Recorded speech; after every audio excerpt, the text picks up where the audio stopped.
It all started out in the early 1900s. It was my great-grandfather that decided to sail down from India. He started out there, I'd say 1903 until 1910, and opened up a little barbershop, shall we call it Dorpie, called Utenhage. And in the early, I would say 1912, he decided to go back to India. My grandfather decided to sail down from India as well, all the way to Cape Town. Shall I say 1929, if I can think back of it. He opened up a shop in 162 Loop Street. That was around 1930. 1940 he traded, and end of 1956. And that's when my father came down to join his father. Father and son opened on this corner in 1957. This corner has been running solidly since then. Late 1960s, granddad passes away. Father continues, and he works through, I'd say late 70s, my brother joins dad next door. And come 1989, and my dad sadly passes away. And in 1992, I joined my brother on this very same corner. My brother, of course, taught me a lot as well. In 2006, I opened up as Yogi's on this corner.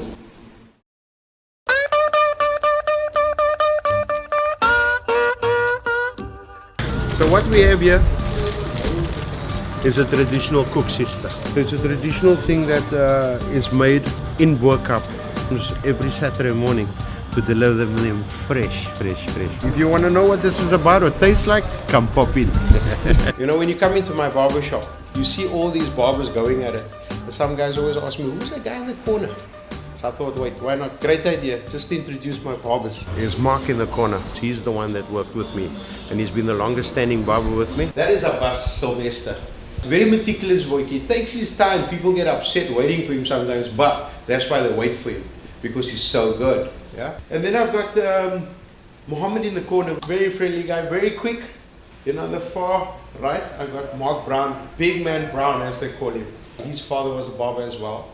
Then I got Tawfiq, that is up there. He's got a great following of clients. He's worked in 3 barbershops before, and every client followed him wherever he went. Then I have one little short gentleman, Grant.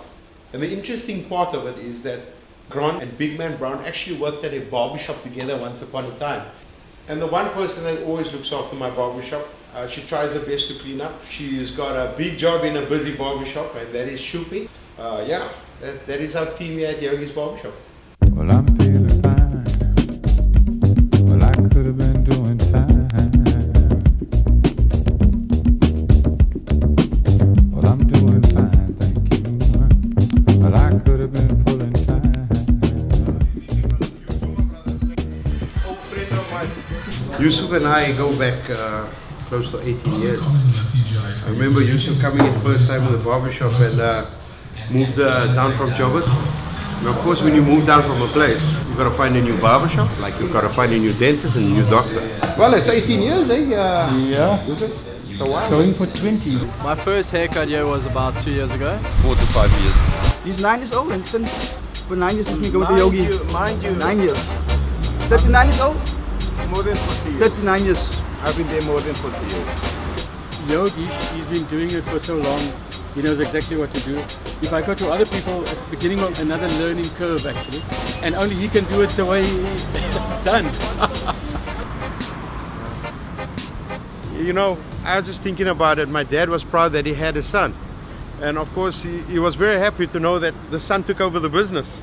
And I'm sure, you know, I wish one day, if I gladly will have a child, I wish it's a boy, which I'll obviously definitely not give him a rattle to play with, but I'll start him off with a scissor machine, I guess, just to get him at a young age, and hopefully he can be proudly the 5th generation in our family of barbering.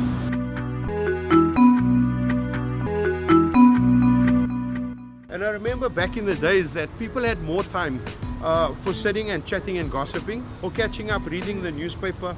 I look at it today, guys, quick, you know, people don't have the time to sit down, chill and relax because life has become so hectic. I remember at my dad's shop, loads of people sitting around. I remember those days was fashionable to smoke in a barbershop.